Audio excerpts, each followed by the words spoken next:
तो प्यारे बच्चों, आप सभी का स्वागत है हमारे यूट्यूब चैनल पे जिसका नाम है सनक फॉर फिजिक्स। और बच्चों, अब हम ऊष्मागतिकी के यूनिट नंबर 1 का रिवीजन करने जा रहे हैं। यह रिवीजन यूनिट नंबर 1 का मैं इसके लिए 2 वीडियो बनाऊंगा। एक यह है और दूसरी मैं 2 दिन में अपलोड कर दूंगा। तो चलिए शुरू करते हैं। तो सबसे पहले हम बात करेंगे कि ऊष्मागतिकी क्या होती है। ऊष्मागतिकी जिसे इंग्लिश में कहते हैं थर्मोडाइनमिक। तो ऊष्मागतिकी भौतिक शास्त्र की वह शाखा है जिसमें आप कार्य या अन्य ऊर्जाओं का अर्थ है स्थितिज ऊर्जा, गतिज ऊर्जा आदि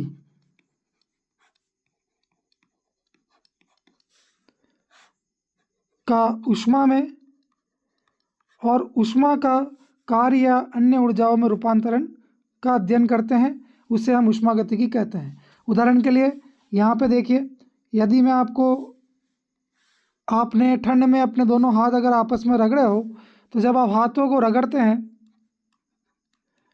उस समय हाथों के बीच में एक गर्माहट उत्पन्न होती है। तो यहाँ पर क्या हो रहा है, आपने हाथों को रगड़ने में जो कार्य किया है वो कार्य ऊष्मा में रूपांतरित हो रहा है। ठीक है। इसी प्रकार से आपने पहले के ज़माने में चलने वाले भाप इंजन के बारे में सुना हो। तो भाप इंजन में क्या होता है कि ऊष्मा कार्य में रूपांतरित होती है। यह इंजन भाप से आगे चलता है, भाप से विस्थापित होता है, तो यह भाप की वजह से कार्य कर रहा है। तो इस इंजन में ऊष्मा जो है वो कार्य में रूपांतरित होती है।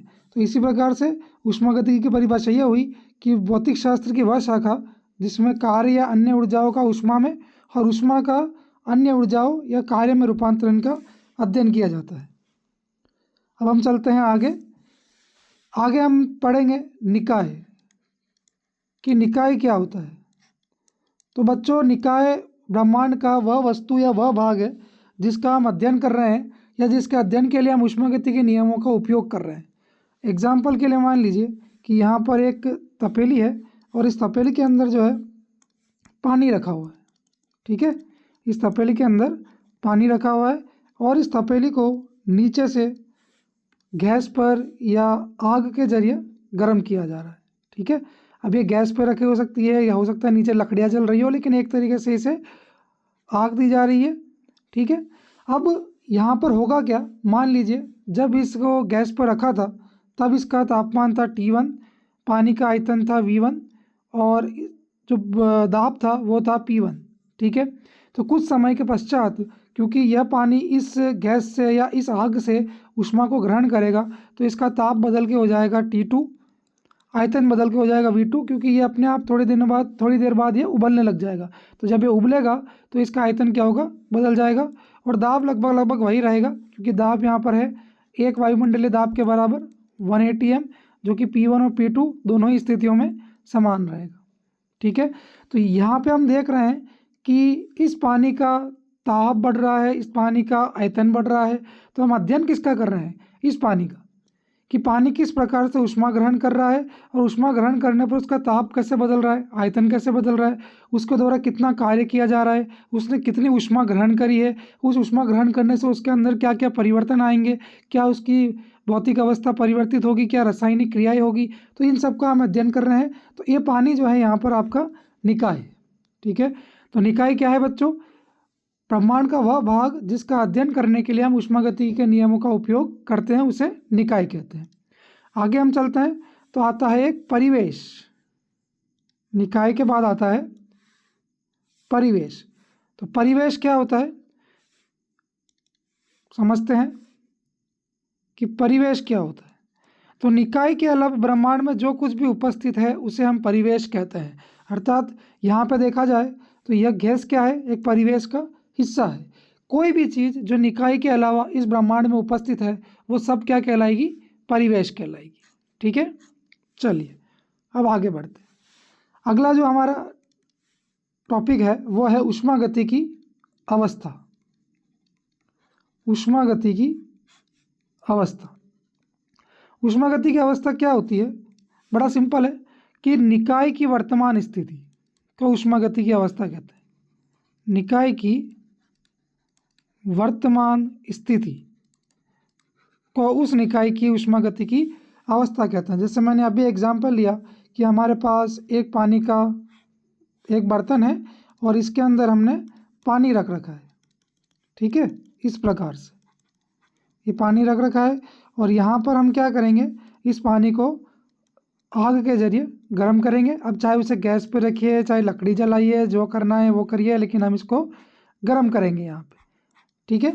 अब मान लीजिए कि इस समय पर इसका जो ताप है वो है T1, इसका दाब है वो है P1 और आयतन है V1, ठीक है। तो यहाँ पे इसकी ऊर्जा होगी E1। ओके बच्चों, तो ये जो है इसकी वर्तमान स्थिति है और यह इसकी अवस्था 1 कहलाएगी, यानी ये इसकी अवस्था प्रथम है, यह अवस्था 1 लिखेंगे। इसी प्रकार से इस पानी को जब आप थोड़ी देर रखेंगे इस तपेली पे गैस के ऊपर, तो पानी जो है वो थोड़ी देर बाद उबलने लग जाएगा, ठीक है। ये रहा आपका गैस, मान लीजिए ये आपका बर्नर है और यहाँ पे ये पानी है। तो थोड़ी देर के बाद ये पानी क्या होगा, गर्म हो जाएगा और गर्म होने से इसका जो ताप है वो बढ़ के हो जाएगा T2, आयतन हो जाएगा V2 और दाब जो है वो मान लीजिए अभी भी कितना है, P1 है। तो आप देख रहे हैं कि यहाँ पर इसकी वर्तमान स्थिति पहले ये थी और अभी कितनी है, ये है, यानी T बराबर T1 पे जो निकाय की स्थिति थी वो ये है, तो इसको अवस्था 1 बोलेंगे। और T बराबर T2 पे जो निकाय की स्थिति है वो ये है, इसको हम बोलेंगे अवस्था सेकंड। ध्यान रखिएगा बच्चों, जैसे ही निकाय की ऊर्जा बदलती है उसकी अवस्था बदल जाती है। जैसे यहाँ पे ऊर्जा E1 है, ठीक है, तो निकाय ने कुछ ऊष्मा ग्रहण करी और उसकी ऊर्जा क्या हो गई, बढ़ गई, ठीक है। तो यहाँ पे इसकी अवस्था बदल जाएगी। प्रत्येक अवस्था के लिए जब ऊर्जा बदलती है तो अवस्था क्या होती है, परिवर्तित हो जाती है, ठीक है। अब ऊर्जा क्यों बढ़ी, तो बड़ा सिंपल है, आपने इसको ताप T1 दिया था और ये ताप T2 है। अब T2 का मान जो है वो T1 से ज़्यादा है, तो जब गर्म किसी वस्तु को गर्म किया जाता है तो उसकी ऊर्जा क्या होती है, बढ़ जाती है। जैसे मान लीजिए कि आप किसी कुर्सी पे बैठे हैं और मैं कुर्सी के नीचे आग लगा दूं, तो अब क्या होगा, आप कुर्सी से उछल जाएंगे, तो आपकी ऊर्जा क्या हो गई, बढ़ गई। पहले चुपचाप बैठे थे तो ऊर्जा मान क्या मतलब न्यूनतम था, यह शून्य मान लो, न्यूनतम था, शून्य नहीं कह सकते, लेकिन हाँ ठीक है, आप रेस्ट पे थे, विराम अवस्था में थे, तो हम उसको लगभग शून्य मान सकते हैं। और मैंने आपकी कुर्सी के नीचे आग लगा दी तो उससे क्या हुआ, आप एकदम से उछलेंगे, आपकी ऊर्जा क्या हो गई, बढ़ गई, ठीक है। तो ऊष्मा देने से हमेशा ऊर्जा क्या होती है, बढ़ती है, और जैसे ऊर्जा बढ़ेगी निकाय की अवस्था क्या हो जाएगी, बढ़ जाएगी, क्योंकि निकाय की वर्तमान स्थिति को ऊष्मागति की अवस्था कहते हैं, ठीक है। अब आगे बढ़ते हैं, हमारा अगला टॉपिक जो है वह है ऊष्मागति की चर। ऊष्मागति की चर। अब बच्चों ऊष्मागति के चर क्या होते हैं, तो बहुत सिंपल है, निकाय की अवस्था को दर्शाने के लिए हम कुछ चरों का उपयोग करते हैं। जैसे आपने यहाँ देखा, यहाँ हम निकाय की अवस्था किससे दर्शा रहे थे, T1, P1, V1 से।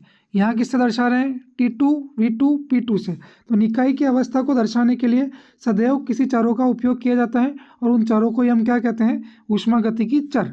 और ये चर कौन कौन से होते हैं, ताप, आयतन, दाब, आंतरिक ऊर्जा, एंथैल्पी, एंट्रोपी, गिब्स मुक्त ऊर्जा, हेल्महोल्ट्ज मुक्त ऊर्जा, अणुओं की संख्या, ये सब क्या है, ये सब ऊष्मागतिकी चर है, ठीक है। जैसे ही इनमें से कोई भी चर बदलेगा, मैंने अभी तक आपको बताया कि ऊर्जा बदलेगी, ठीक है, ऊर्जा बदलने पर अवस्था बदल जाएगी, लेकिन वास्तविकता यह है कि जैसे ही इनमें से कोई भी एक चर बदलेगा वो अवस्था क्या हो जाएगी, बदल जाएगी, ठीक है।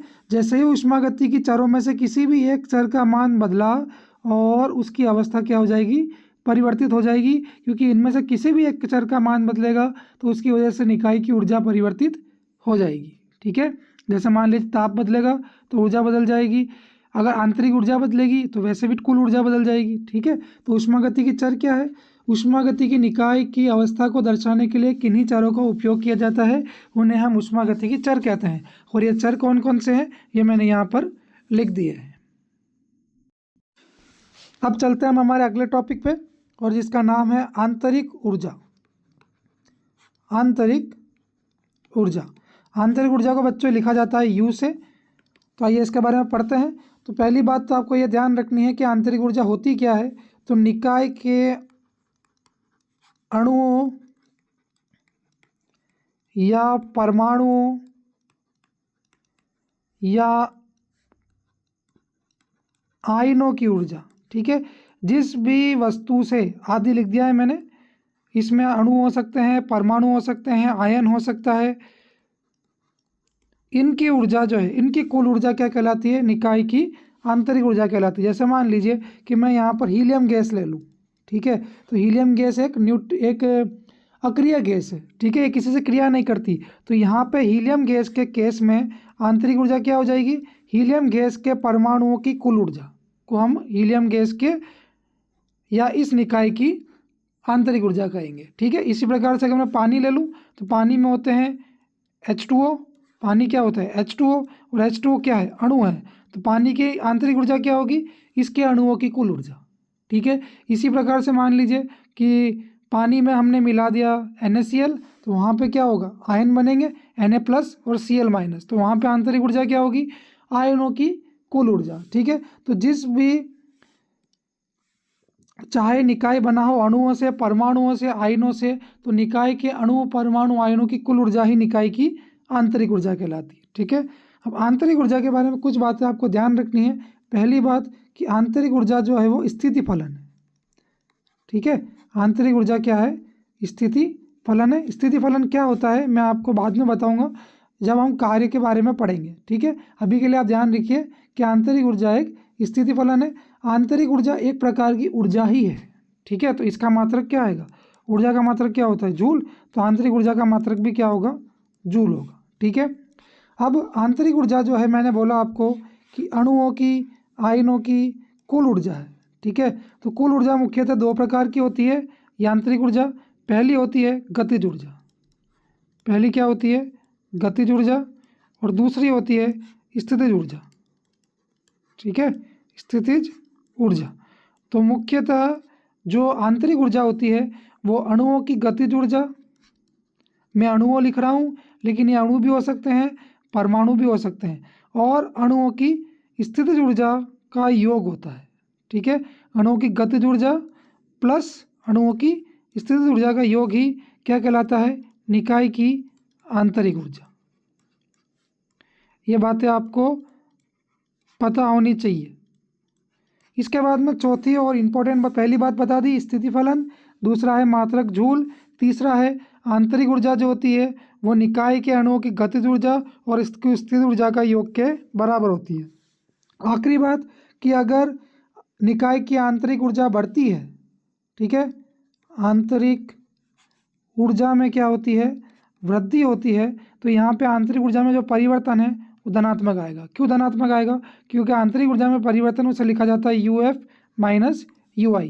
ये है बाद वाली आंतरिक ऊर्जा, ये है पहले वाली आंतरिक ऊर्जा। जैसे मान लीजिए, इसको समझने के लिए मैं वही उदाहरण लेता हूँ कि यहाँ पर एक तपेली है और इस तपेली के अंदर कुछ पानी भरा हुआ है, ठीक है, और इसको हम क्या कर रहे हैं? गर्म कर रहे हैं। तो इसको यहाँ से नीचे से क्या कर रहे हैं? गर्म कर रहे हैं। तो गर्म करने से क्या होगा? गर्म करने से जो पानी के अणु हैं वो बहुत तेज़ी से गति करेंगे, ठीक है। पहले धीरे धीरे गति कर रहे थे, तो अभी तेज़ी से गति करेंगे। तो पानी के अणुओं की गतिज ऊर्जा क्या हो गई? बढ़ गई। इसकी वजह से पानी के अणुओं की आंतरिक ऊर्जा भी क्या हो जाएगी? बढ़ जाएगी, ठीक है। तो इसका मतलब कि बाद वाली ऊर्जा जो है वो पहले वाली ऊर्जा से बड़ी है। तो बाद वाली ऊर्जा जब पहले वाली ऊर्जा से क्या होगी? बड़ी होगी। तो यहाँ से UF माइनस UI का मान जो कि डेल्टा U के बराबर है हमेशा धनात्मक आएगा। तो जब भी आंतरिक ऊर्जा बढ़ती है या उसमें वृद्धि होती है तो आंतरिक ऊर्जा में परिवर्तन धनात्मक आता है, और जब भी आंतरिक ऊर्जा घटती है, जब भी आंतरिक ऊर्जा क्या होती है? घटती है, तो उसमें परिवर्तन क्या आता है? ऋणात्मक आता है। तो ये 4 पॉइंट थे आंतरिक ऊर्जा के। पहली, आंतरिक ऊर्जा क्या है? आंतरिक ऊर्जा जो है वो अणुओं की कुल ऊर्जा है, निकाय के अणुओं की, परमाणुओं की, आयनों की आदि की कुल ऊर्जा है। आंतरिक ऊर्जा एक स्थिति फलन होता है। आंतरिक ऊर्जा का मात्रक जूल होता है। आंतरिक ऊर्जा का सूत्र निकालना चाहेंगे तो मुख्यतः दो ऊर्जा होती है, गतिज ऊर्जा और स्थिर ऊर्जा, और इनका योग ही निकाय की आंतरिक ऊर्जा के बराबर होता है। और आखिरी कि आंतरिक ऊर्जा जब बढ़ती है निकाय की तो उसमें परिवर्तन धनात्मक होता है, और आंतरिक ऊर्जा जब घटती है तो उसमें परिवर्तन ऋणात्मक होता है, ठीक है। चलिए आगे हम बात करते हैं कार्य की, कि कार्य क्या है? ऊष्मागतिकी कार्य बोलिए या सिंपल कार्य, ठीक है।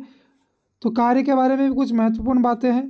कार्य आपको पता है बच्चों, अगर कोई वस्तु है, यहाँ पर मान लीजिए कोई गेंद है, जिसका द्रव्यमान m है। अगर ये वस्तु अपनी स्थिति x1 पे है और ये वस्तु अगर अपनी स्थिति से इस पर कोई बल लगाया जाता है F, ठीक है, ये कोई गेंद है, इसकी स्थिति x1 थी, इसका द्रव्यमान m था और हमने इस पर कोई बल लगाया और बल का मान जो है वो शून्य नहीं है, तब ये वस्तु अपनी पहले वाली स्थिति से विस्थापित हो जाएगी आगे की तरफ। और जो इसका विस्थापन है, मान लीजिए कि ये गेंद जो है, ये गेंद विस्थापित हो गए, इस जगह पहुंच गई है और यहाँ पर जो है ये पॉइंट है, ये x2 है, ठीक है। तो इसका विस्थापन कितना हुआ? इसका विस्थापन होगा x2 माइनस x1, ठीक है। तो बल लगाने पर जब कोई विस्थापन हो, जो वस्तु विस्थापित हो जाती है, तो हम कहते हैं कि इस वस्तु ने कुछ कार्य किया है। ध्यान रखिएगा इस बात को, जब भी किसी वस्तु पर बल लगाया जाता है और यदि वो विस्थापित हो जाती है तो हम कहेंगे कि इस वस्तु ने कार्य किया है। अब जैसे मान लीजिए कि यहाँ पर एक दीवार है, ये क्या है? ये एक दीवार है और इस दीवार को आप ज़ोर से धक्का लगा रहे हैं, ठीक है। ये कोई है व्यक्ति और ये व्यक्ति इस दीवार को बहुत ज़ोर से धक्का लगा रहा है, लेकिन दीवार हिल ही नहीं रही। दीवार हिलेगी क्या? दीवार नहीं हिलेगी, तो इसका विस्थापन क्या है? 0। इसका मतलब यहाँ क्या कार्य भी क्या होगा? 0। व्यक्ति द्वारा किया गया कार्य शून्य होगा क्योंकि दीवार विस्थापित नहीं हुई। यहाँ पर एक गेंद जो है वो विस्थापित हो गई है, ठीक है, x1 पे थी, अब जाके x2 पे हो गई क्योंकि इस पर बल लगाया। तो ये विस्थापन कितना है? x2 माइनस x1, जिसको हम dx से लिखेंगे, ठीक है। तो बच्चों ध्यान रखना, यहाँ पे जो कार्य होगा उसका सूत्र बनेगा इंटीग्रल dw बराबर w समाकलन f डॉट dx। ये सूत्र जनरल सूत्र है जो हम यांत्रिकी में पढ़ते हैं ऊष्मागतिकी से। ऊष्मागतिकी में मैं इसी सूत्र से एक और सूत्र निकालूंगा कार्य का, जो कि दाब और आयतन के बीच में होगा, ठीक है। तो आइए देखते हैं कि वो सूत्र क्या काम का है। तो मान लीजिए मेरे पास यहाँ पर एक बक्सा है, एक बॉक्स है और उस बॉक्स के अंदर क्या है? मैंने गैस भर रखी है, ठीक है। उस बॉक्स के अंदर मैंने गैस भरी हुई है और ये गैस के वो अणु हैं, ठीक है, जिनसे गैस मिलकर बनी है। यहाँ पर एक पिस्टन है, ठीक है, पिस्टन है, ढक्कन मान लीजिए, पिस्टन का मतलब होता है ढक्कन, और ये पिस्टन है इस प्रकार से, ठीक है। अब मान लीजिए कि पिस्टन का जो क्षेत्रफल है, इस पिस्टन का जो क्षेत्रफल है, ये क्षेत्रफल जो है, ये क्षेत्रफल है a। कितना है? a, ठीक है। पिस्टन का जो क्षेत्रफल है वो क्षेत्रफल कितना है? a। तो अगर मैं मान लीजिए यहाँ पर एक वजन रख दूँ, ये कोई वजन है m, बाट मान लीजिए, बाट तो आपने सुना होगा। तो इस पिस्टन के ऊपर जब मैंने ये वजन रख दिया तो पिस्टन क्या होगा? नीचे की तरफ सरकेगा, ठीक है। और नीचे की तरफ सरक के ये पिस्टन जो है मान लीजिए दब के यहाँ तक आ गया,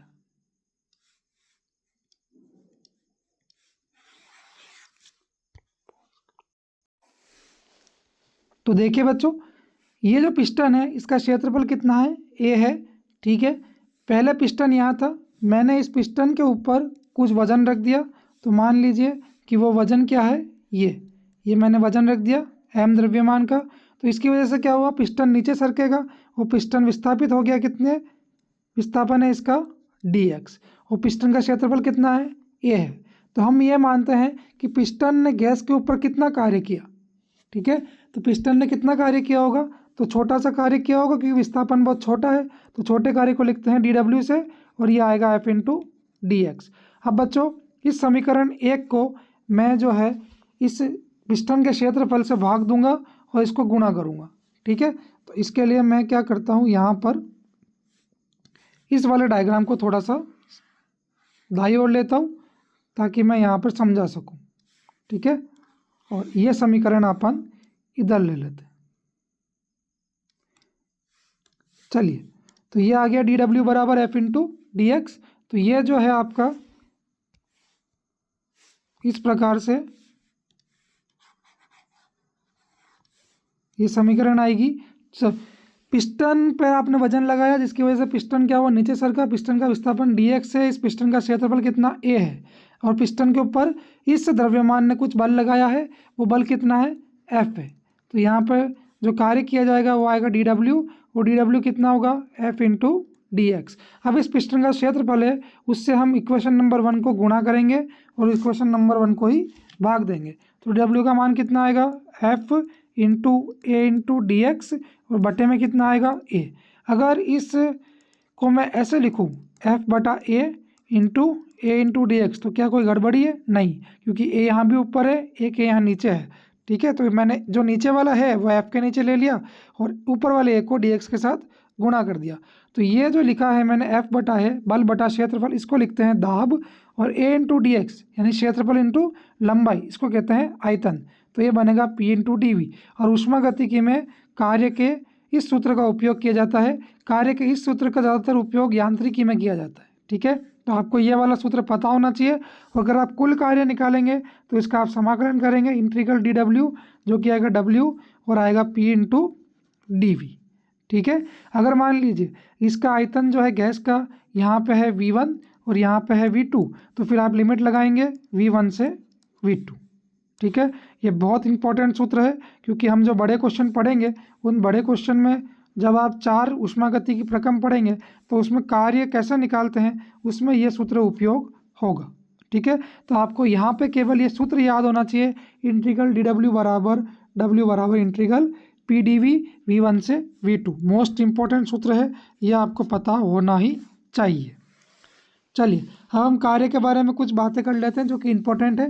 पहली बात मैंने आपको बता दी कि कार्य का सूत्र आपको ध्यान रखना है, जो कि ये integral P D V V1 से V2।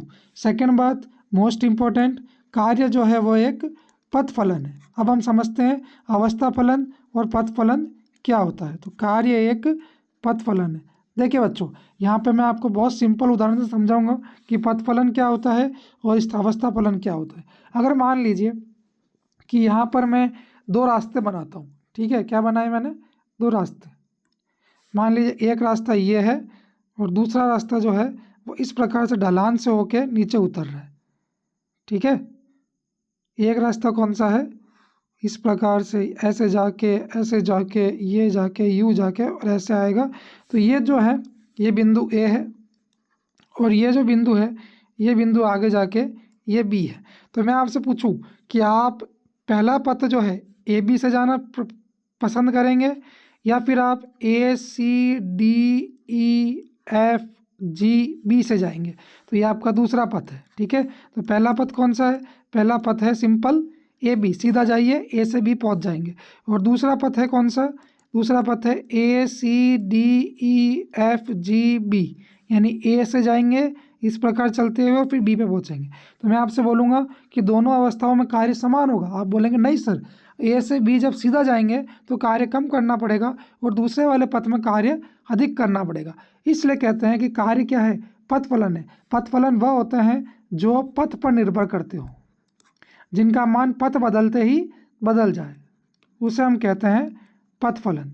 ठीक है, पथ पर निर्भर करते हैं ऐसे फलनों को कहते हैं पथ फलन। जैसे कार्य है, आपने पथ ए भी लिया और पथ A C D F E F G भी लिया, दोनों में क्या है? कार्य अलग अलग है। मान लीजिए इस वाले पथ में कार्य जो किया वो W1 है और इस वाले पथ में कार्य W2 है, तो W1 हमेशा W2 से अलग आएगा। इसका मान क्या हो गया? पथ बदलते ही बदल गया, इसलिए क्या है? पथ फलन।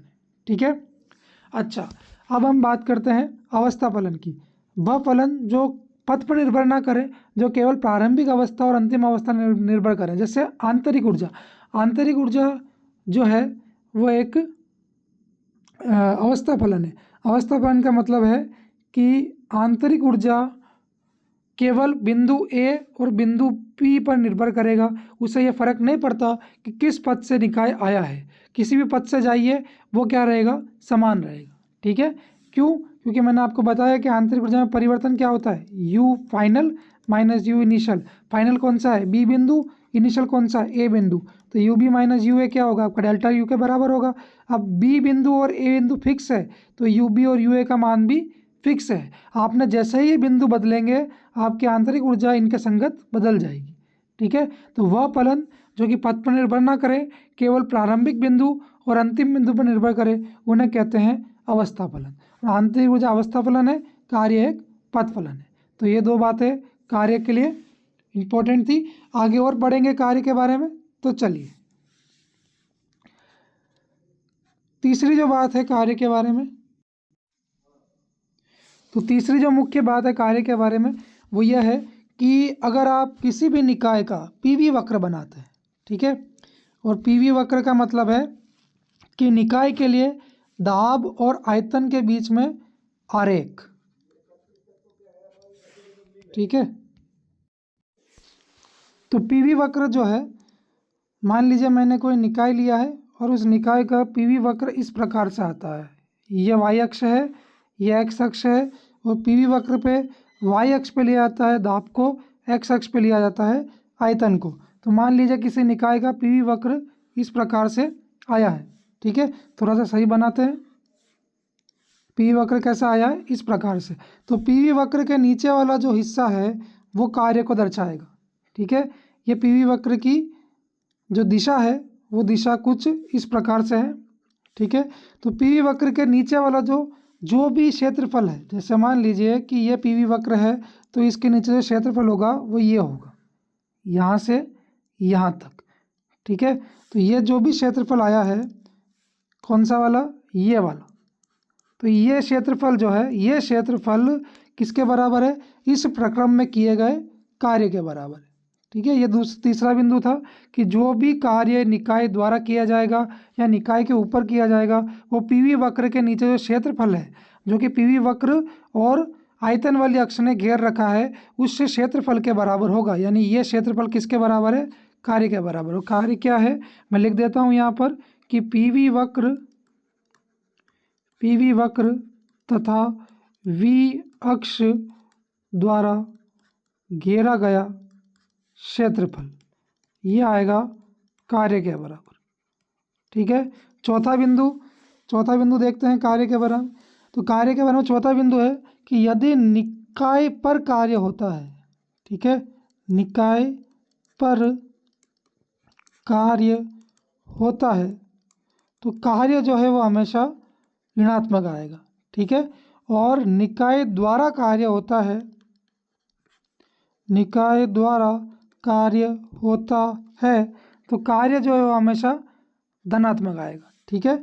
ये ध्यान रखना, अगर निकाय पर कार्य होता है तो कार्य हमेशा ऋणात्मक आएगा, और निकाय द्वारा कार्य होता है तो कार्य हमेशा धनात्मक आएगा। जैसे मैं आपको बताऊं कि ये यहाँ हमने पढ़ा था, तो ये हमारा निकाय था गैस, ये हमारा निकाय था, और पिस्टन ने निकाय पर कार्य किया है, इस वजह से ये कार्य क्या आएगा? ऋणात्मक आएगा। अब ये ऋणात्मक क्यों है इसको यहीं समझ लीजिए। आइए देखते हैं। को मान लीजिए कि पहले, यानी ये पहली अवस्था हो गई, ये दूसरी अवस्था हो गई, तो यहाँ पे जो आयतन है वो आयतन कितना है? सॉरी, हमने पिस्टन को दबाया था तो हमारी पहली अवस्था जो है वो ये होगी, ये हमारी पहली अवस्था है, ये हमारी दूसरी अवस्था है। यहाँ पे आयतन V1 है और यहाँ पे आयतन क्या है? V2 है।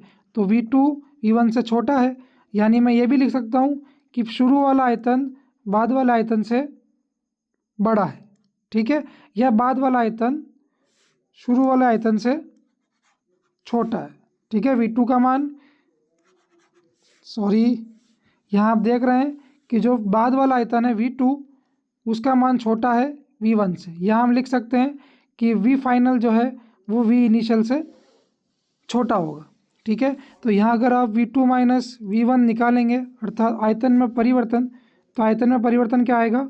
ऋणात्मक, ठीक है। अब चूंकि आयतन में परिवर्तन ऋणात्मक आ रहा है और दाब हमेशा क्या रहता है? धनात्मक, इसलिए कार्य क्या हो जाएगा यहाँ पे? ऋणात्मक, ठीक है। इसलिए मैं आपको बोल रहा हूँ कि जब भी निकाय पर कार्य किया जाएगा, निकाय क्या है यहाँ पर? गैस, और गैस पर कार्य किया गया है उसकी वजह से आयतन क्या हो जाएगा? घट जाएगा, और जब भी आयतन घटेगा तब कार्य क्या आएगा? ऋणात्मक आएगा, ठीक है। तो इसको नोट कर लीजिएगा कि जब भी निकाय पर कार्य किया जाता है उस वक्त आयतन क्या हो जाता है? घट जाता है, इसकी वजह से आयतन में परिवर्तन ऋणात्मक आ जाता है, और इसकी वजह से कार्य क्या होता है? ऋणात्मक हो जाता है। इसका उल्टा बिल्कुल कि जब निकाय द्वारा कार्य किया जाएगा तो उस केस में आयतन जो है वो बढ़ जाता है, इसकी वजह से आयतन में परिवर्तन धनात्मक होता है, और इसकी वजह से कार्य भी क्या आएगा? धनात्मक आएगा, ठीक है। तो ये बातें आपको पता होनी चाहिए। इसके बाद में आगे एक और छोटी सी बात है, जैसे मान लीजिए जो तीर है, ये तीर जो आपको यहाँ दिखा है, ये तीर भी बताता है कि कार्य धनात्मक हो गया ऋणात्मक होगा। अगर तीर इस प्रकार से दिया गया है, यानी प्रक्रम कैसे हो रहा है, ए से बी की तरफ, तीर ये है ना, तो तीर ये है तो ए से बी की तरफ निकाय बढ़ रहा है। तो ए पे मान लीजिए आयतन कितना है V1, बी पे कितना है V2, और V2 का मान क्या है V1 से बड़ा है, यानी बाद वाला आयतन पहले वाले आयतन से बड़ा है। इसका मतलब यहाँ पे क्या हो रहा है, प्रसार हो रहा है, आयतन में वृद्धि हो रही है। dv का मान क्या होगा, धनात्मक, इसका मतलब कार्य क्या होगा, धनात्मक। ठीक है, यानी पीवी वक्र जब भी घड़ी की उल्टी दिशा में होगा तब कार्य क्या होगा, धनात्मक। ठीक है, इस ध्यान को ये पीवी वक्र है और ये क्या है, घड़ी की उल्टी दिशा में है। ठीक है, तो पीवी वक्र जब भी घड़ी की उल्टी दिशा में रहेगा तब कार्य क्या आएगा, धनात्मक आएगा। इसी का उल्टा मान लीजिए इस तीर को मैं पलट देता और इस तीर को ऐसे नहीं करके यूँ बना देता, तो अब आपका प्रारंभिक आयतन क्या हो गया, देखिए जब मैंने तीर पलट दिया तो प्रारंभिक आयतन हो गया ये, अंतिम आयतन हो गया ये।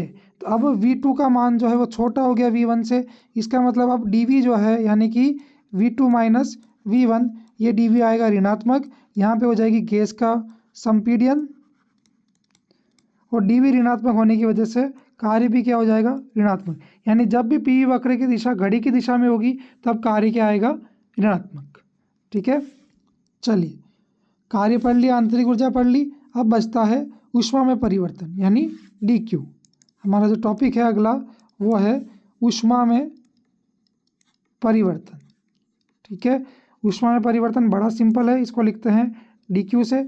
अगर मान लीजिए मैं वही एग्जांपल लूँ कि यहाँ पे एक हमारे पास बर्तन है, ठीक है, जैसे मान लीजिए कि यहाँ पे हमारे पास एक बर्तन है इस प्रकार से, और इस बर्तन के अंदर कुछ भरा हुआ है पानी, और पानी को हम कर रहे हैं गर्म। पानी को क्या कर रहे हैं, हम कर रहे हैं पानी को गर्म। इस प्रकार से नीचे क्या है, इसके आग लगा दी, आग लगा दी, आग लगा दी, यान्नू मलिक जी का डायलॉग है, आग लगा दी, आग लगा दी, आग लगा दी। हमने भी क्या किया, यहाँ पे आग लगा दी। अब dQ जो है ये क्या है, ऊष्मा में परिवर्तन। तो मान लीजिए कि T बराबर T1 पर, T बराबर T1 जो समय है उस समय इसकी ऊष्मा थी Q1। ठीक है, और कुछ समय बाद इसने ऊष्मा ग्रहण कर ली, तो ऊष्मा जब ग्रहण करेगा तो बाद वाली जो ऊष्मा है T बराबर T2 पे वो है Q2, और Q2 का मान क्या होगा, Q1 से बड़ा होगा, क्योंकि ऊष्मा क्या करी है, ग्रहण करी है। ग्रहण करेगा तो ऊष्मा के बाद वाली ऊष्मा का मान क्या होगा, बड़ा होगा, और इस केस में ऊष्मा में परिवर्तन धनात्मक आएगा। इसका बिल्कुल विपरीत, अगर यह कुछ ऊष्मा परिवेश को दे दे तो उस केस में क्या होगा, इसमें से ऊष्मा निकल जाएगी, तो बाद वाली ऊष्मा पहले वाली ऊष्मा से कम हो जाएगी, और उस केस में dQ का मान ऋणात्मक आएगा। तो ये दो चीज़ें आपको ध्यान रखनी है। ऊष्मा में परिवर्तन, जब निकाय को ऊष्मा दी जाती है तो ऊष्मा का मान, ऊष्मा में परिवर्तन धनात्मक आता है, और जब निकाय से ऊष्मा निकाल ली जाती है तो ऊष्मा में परिवर्तन dQ का मान ऋणात्मक आता है। ठीक है, चलिए आगे बढ़ते हैं। अब हम बात करते हैं ऊष्मागतिकी के प्रथम नियम की। किसकी, ऊष्मागतिकी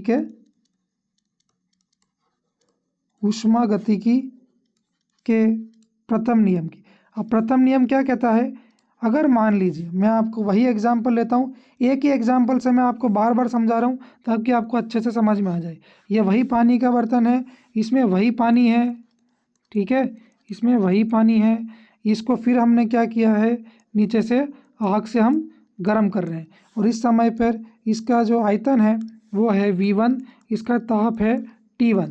ठीक है, अब बच्चों होगा क्या कि आपने इसको कुछ ऊष्मा दी, ठीक है, आपने दी कुछ ऊष्मा, तो इसकी ऊष्मा में ये पहले इसकी ऊष्मा थी Q1, थोड़े टाइम बाद ये T बराबर T1 पे है, और कुछ टाइम बाद क्या होगा, यही निकाय, जैसे मान लीजिए मैं यहाँ से इसको कॉपी करता हूँ ताकि हमको दूसरी बार बनाने की आवश्यकता ना पड़े। ठीक है, तो यहाँ मैंने इसको पेस्ट कर दिया, इसको हम उठा के इधर लाएंगे और ये हम ले आए यहाँ।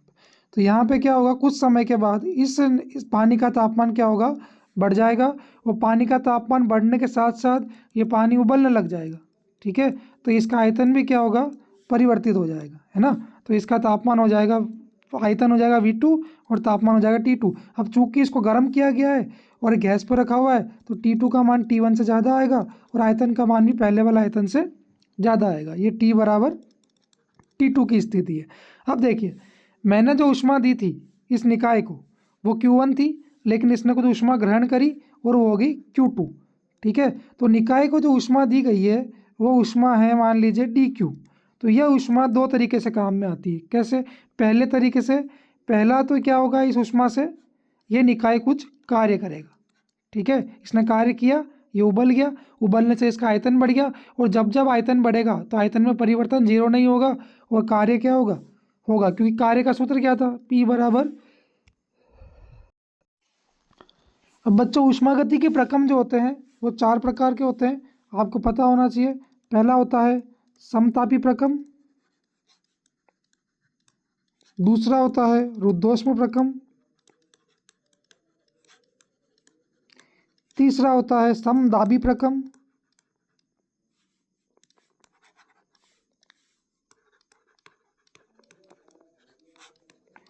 और चौथा होता है सम आयतनिक प्रक्रम।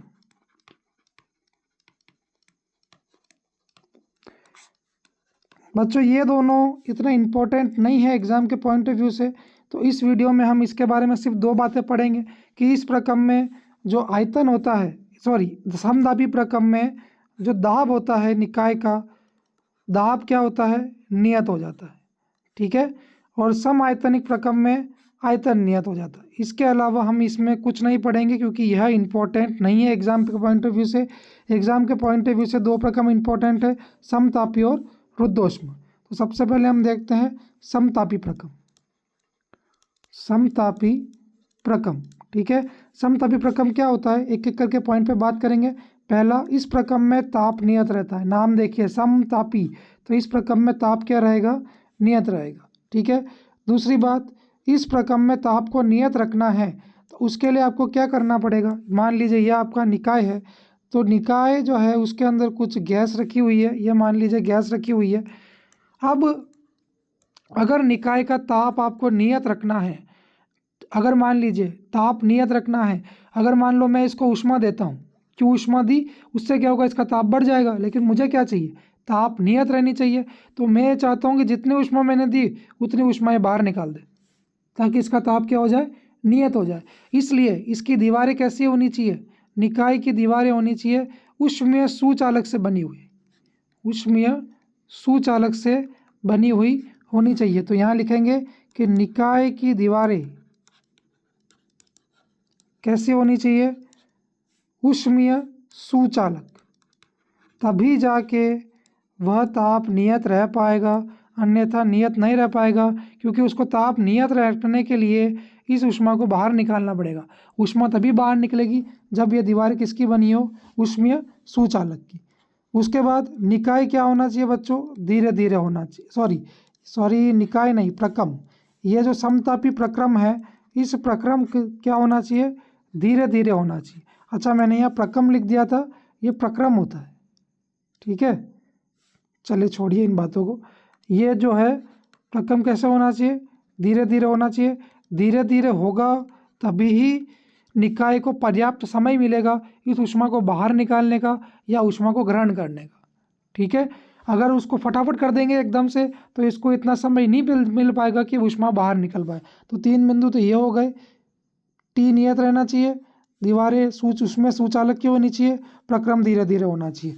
अब चौथा बिंदु, इसका जो पीवी आरेख है वो कैसा बनता है, तो पीवी आरेख की बात करें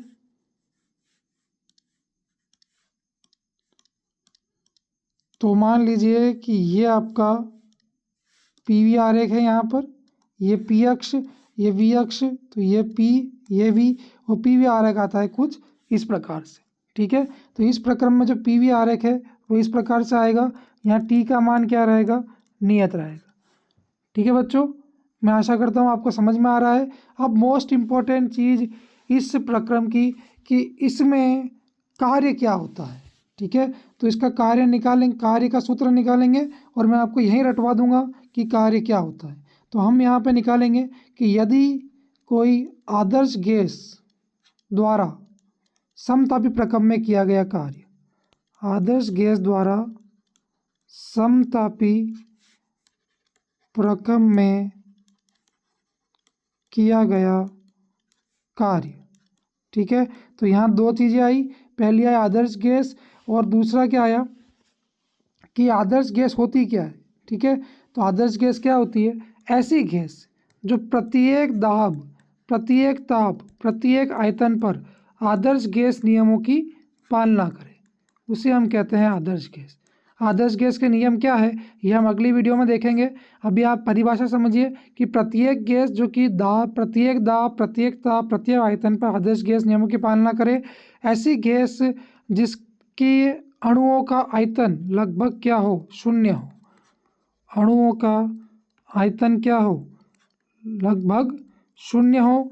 और ऐसी गैस जिनमें अणुओं के मध्य बल का मान भी क्या हो? शून्य हो। अणुओं के मध्य बल क्या हो? 0 हो। आकर्षण बल का मान लगभग शून्य हो, अणुओं का आयतन लगभग शून्य हो, और वह गैस जो दाब, ताप, आयतन के प्रत्येक मान के लिए आदर्श गैस नियमों की पालना करे, उसे हम आदर्श गैस कहते हैं। ठीक है। तो यहाँ पे देखेंगे कि करना क्या है, आपको कार्य निकालना है। तो मान लीजिए मैं यहाँ पे निकालूंगा प्रसार, कि आदर्श गैस का समतापी प्रक्रम में जब प्रसार होता है तो कार्य का मान कितना आता है। तो चलिए ये बातें आपको पता होनी चाहिए आदर्श गैस के बारे में। अब अपन डेरिवेशन देखेंगे कि डेरिवेशन क्या है। तो बड़ी सिंपल डेरिवेशन है, कुछ नहीं करना। एक कार्य का सूत्र जो मैंने आपको बताया था कि W बराबर, मान लीजिए यहाँ पर एक बर्तन है और इसके अंदर जो आपका निकाय है वो क्या है? आदर्श गैस है। और इस आदर्श गैस यहाँ तक भरी हुई है, इसका आयतन V1 है। और कुछ समय के बाद इस आदर्श गैस का प्रसार होता है और इसका आयतन क्या हो जाता है? बढ़ के हो जाता है V2। ठीक है। और यहाँ पे जो गैस का दाब है वो है P। ठीक है। इसका ताप है T1, T रहेगा क्योंकि दाब तो नियत रहेगा, तो यहाँ भी ताप कितना है? T, और यहाँ भी ताप कितना रहेगा? T। अब कार्य निकालना, कार्य का सूत्र क्या बताया था? PdV, V1 से V2। अब आदर्श गैस की अवस्था समीकरण क्या होती है? याद रखिएगा, आदर्श गैस की अवस्था समीकरण होती है PV बराबर nRT।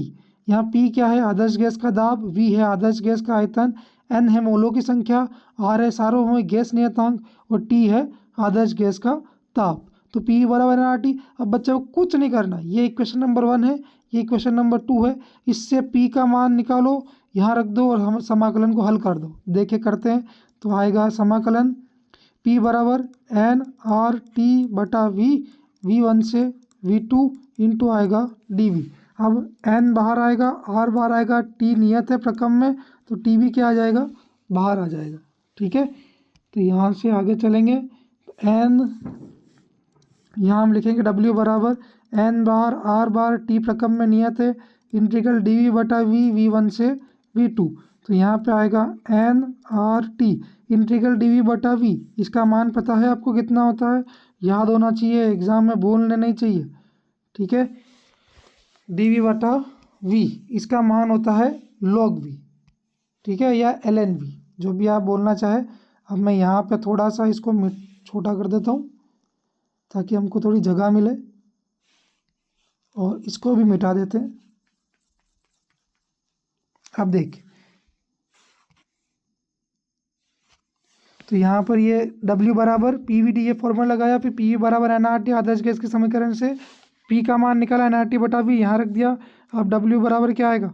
nRT बाहर निकाला, और dW बाय D, इसका मान होता है log base to power E V, V1 से V2। W बराबर nRT, अपर लिमिट रखेंगे log base to power E V2 minus lower limit रखेंगे log base to power V1। ये आ गया फॉर्मूला समदाबी प्रक्रम में आदर्श गैस के प्रसार में किया गया कार्य का। ठीक है। तो ये प्रक्रम है प्रसार का। अगर संपीड़न का करना है तो संपीड़न में क्या होता है? कार्य ऋणात्मक हो जाता है। तो आपको कुछ नहीं करना, इसमें केवल एक माइनस लगा देना, वो संपीड़न का आ जाएगा। Minus nRT log base to power E V2 minus log base to power E V1। इसको और हल करना चाहें तो log का फॉर्मूला लगा सकते हैं, ये बन जाएगा log V2 बटा V1। ठीक है।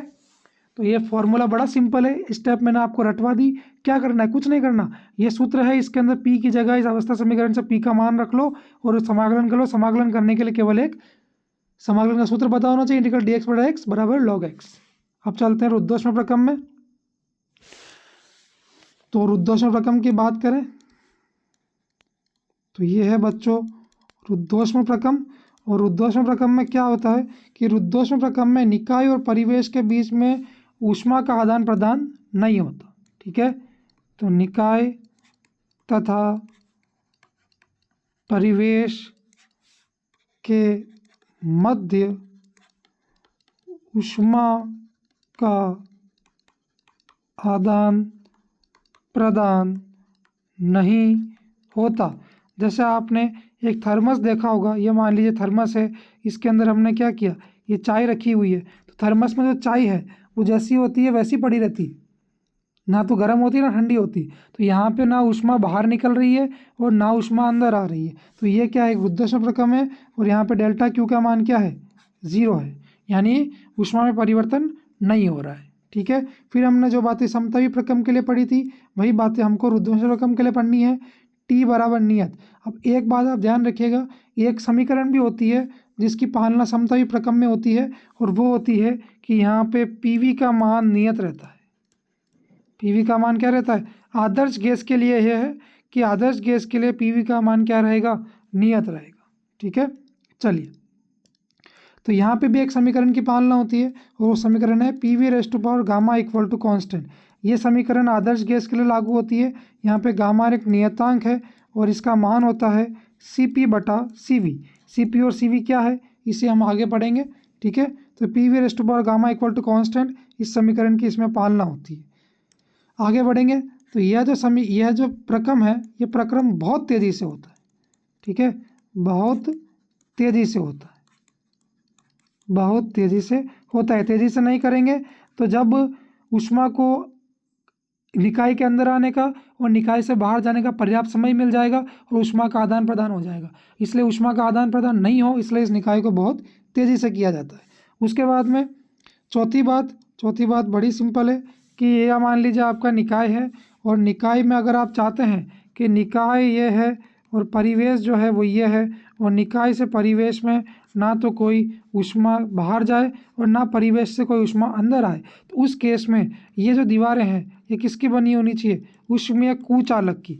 ऊष्मीय कुचालक की दीवारें होगी तभी ऊष्मा ना अंदर जाएगी और ना बाहर जाएगी। तो जो रुद्धोष्म प्रक्रम के लिए दीवारें कैसे होनी चाहिए निकाय की, तो निकाय की दीवारें जो हैं वो होनी चाहिए ऊष्मीय कुचालक की। ठीक है, सही शब्द होगा तापीय कुचालक। ठीक है, ऊष्मीय कुचालक बोलिए या तापीय कुचालक बोलिए, एक ही बात है। तो पहली बात, ऊष्मा का आदान प्रदान नहीं होगा। दूसरी बात, P V raise to power gamma equal to constant समीकरण की पालना होगी। तीसरी बात, प्रक्रम बहुत तेज़ी से होगा। और चौथी बात कि निकाय की दीवारें कैसे होनी चाहिए, तापीय कुचालक से बनी होनी चाहिए। पांचवी बात, इसमें जो है बच्चों ऊष्मागति की रुद्धोष्म प्रक्रम में जो पीवी वक्र है वो किस प्रकार से आएगा, तो उसकी बात कर लेते हैं थोड़ी। तो जो पीवी वक्र है वो यही आएगा, ये पी अक्ष है, ये वी अक्ष है, और ये वक्र क्या आएगा, इस प्रकार से आएगा। ठीक है, तो ये पीवी वक्र है इसी का। अब हम बात करते हैं मोस्ट इम्पोर्टेंट और बड़े क्वेश्चन की, जो कि एग्जाम में आ सकता है, और वो है कि आदर्श गैस द्वारा रुद्धोष्म प्रक्रम में किया गया कार्य क्या है। आदर्श गैस द्वारा रुद्धोष्म प्रक्रम में कार्य, तो मान लीजिए कि ये हमारी आदर्श गैस है। यहाँ पर शायद वो मिटा दिया मैंने चित्र, यहाँ वापस बना लेते हैं कि मान लीजिए ये एक आदर्श गैस इस बर्तन में रखी थी। ठीक है, यहाँ पे ये कोई आदर्श गैस है, और इस आदर्श गैस का जो आयतन है वह आयतन है V1, ताप है T1, दाब है P1। ठीक है, तो थोड़ी देर बाद इसका आयतन हो जाएगा T2, दाब हो जाए आयतन हो जाएगा V2 और दाब हो जाएगा P2। ठीक है, इस प्रकार से। और मान लीजिए कि यह एक आदर्श गैस है जो कि रुद्धोष्म प्रक्रम हो रहा है, तो किसी प्रकार का कोई ऊष्मा का आदान प्रदान नहीं होगा। ठीक है, तो आइए देखते हैं कैसे निकालेंगे कार्य। तो बड़ा सिंपल है, वही सूत्र, इंटीग्रल PdV V1 से V2। अब आपने यहाँ जैसे P का मान निकाल के इसमें रखा था, वही काम आपको यहाँ करना है। यहाँ भी हम P का मान निकाल के और फिर से इसी में रख देंगे। P का नहीं V का, गलती से P निकल गया। P का मान आप क्या करोगे, निकाल कर इसी समीकरण में रख के आपको समाकलन करना है। और पी का मान कैसे निकलेगा, पी का मान निकलेगा इस समीकरण से, P V raise to power gamma equal to constant. ठीक है, तो इस कांस्टेंट को अगर मैं के मानूँ तो P V raise to power gamma equal to K हो जाएगा। तो यहाँ से पी की वैल्यू आएगी के बटा V raise to power gamma, या फिर के इंटू वी की पावर माइनस गामा। ये वैल्यू यहाँ रखेंगे तो डब्ल्यू बनेगा के अपॉन वी की पावर, या के इंटू डब्ल्यू बनेगा के इंटू वी की power minus gamma into D V, V1 से V2। ठीक है, अब आगे बढ़ते हैं। तो यहाँ से हम आगे बढ़ेंगे तो इस के को हम बाहर निकालेंगे, तो W बराबर के बाहर V की power minus gamma into D V, V1 से V2। अब जब इस फॉर्मूले को यूज़ करेंगे तो ये बनेगा के, और V की पावर माइनस गामा का समाकलन होता है माइनस गामा प्लस 1, और V1 से V2। ये गामा है, ध्यान रखिएगा। ठीक है, अब आप यहाँ पे लिमिट रखेंगे तो अपर लिमिट रखेंगे तो आएगा V2 की power minus gamma plus 1 minus V1 की पावर माइनस गामा प्लस 1। ठीक है, तो ये आ गया आपका कार्य। अब इसी सूत्र से आप दूसरे सूत्र भी ज्ञात कर सकते हैं जो कि बड़े सिंपल है। मैं इसको एक बार बॉक्स में बंद कर दूं। यह आपका कार्य का सूत्र आ गया है। ठीक है बच्चों, ये डेरिवेशन थी, ये मैंने रिवीजन पर्पस के लिए बनाई है कि आपको कोई चीज़ अगर आप भूल गए हैं अभी तक तो आपको याद आ जाए। तो ये कार्य का एक सूत्र है, आप चाहे तो एग्जाम में यहाँ भी छोड़ सकते हैं और आप चाहे तो इसको आगे भी कर सकते हैं। तो इसी एक सूत्र से मैं अन्य सूत्र याद करता हूँ। तो हमको पता है कि इस के का मान क्या था, P V raise to power gamma. इसको वापस यहाँ रख दो तो डब्ल्यू का मान आएगा P V raise to power gamma, और V2 का मान minus gamma plus 1 minus V1 का मान माइनस गामा प्लस 1। इस V की पावर गामा को अंदर गुणा करेंगे तो क्या बनेगा देखिए, तो W बराबर P बाहर हो जाएगा। चलो दोनों का अंदर गुणा कर देते हैं, तो पी वी की पावर गामा इंटू वी की power minus gamma plus 1 minus P की पावर गामा इंटू V1 की पावर माइनस गामा प्लस 1। ठीक है, अब देखिए P V raise to power gamma, क्योंकि P V raise to power gamma क्या है, कांस्टेंट है, तो यहाँ पे P1 V1 की पावर गामा किसके बराबर होगा, P2 V2 की पावर गामा के। ठीक है, तो मैं यहाँ पे जो V2 है उसके साथ लूँगा P2 V2, और जो V1 है उसके साथ लूँगा P1 V1। ठीक है, आप चाहे तो यहाँ पे छोड़ सकते हैं, ये मैं आपको केवल सिखा रहा हूँ कि आपको अन्य सूत्र कैसे ज्ञात करना है।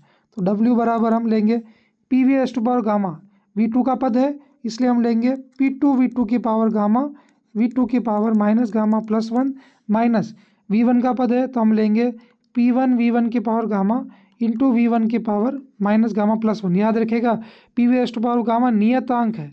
ठीक है, इस वजह से, केवल इस वजह से यहाँ पे P1 V1 की पावर गामा बराबर P2 V2 की पावर गामा होगा, और मैंने यहाँ पे इसी का उपयोग किया है। V2 के साथ रखा है V2 वाला पद और V1 के साथ रखा है V1 वाला पद। तो W बराबर आएगा P2, इसको जब आप गुणा देखेंगे तो आधार समान है, घातें जुड़ जाएगी, तो ये बनेगा P2 इंटू V2 V की पावर V2 की पावर गामा V2 की पावर माइनस गामा, तो V2 की पावर सिंपल 1 बचेगा माइनस P1 इंटू